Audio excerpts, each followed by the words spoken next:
may natitira po bang pagkain, kinakain niyo po? Kasi kung ako po kakainin ko po. Akala ko dati puto bongbong siya. Pero puto bumbong pala siya. So, ang gagawin po namin ngayon ay Who's Who? Sino ang? Sino? Sino? Sino ang pinaka-loving sa family member? Ay! Sige na, labas niyo na si Kaylin. Naran time si Kuya Ken.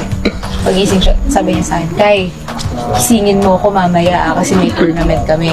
Gisingin mo ko, tapos yung gising mo dapat yung ganyan hindi yung ganyan lang. Kasi baka di naman ako magaling. Sabi ko, okay, hala, 6 na. Gisingin ko nga si Kuya Ken. Kuya Ken! Gising na! Kuya Ken! Tapos sabi ko, ano ba? Gusto ka nga sa kwarto ko. Sabi ko sa kanya, okay, next sabi ko papagising ha. Merong time, wala sila mama, nasa bahay na kami tatlo. Tapos di kami magkatawagan nila mama, ganyan.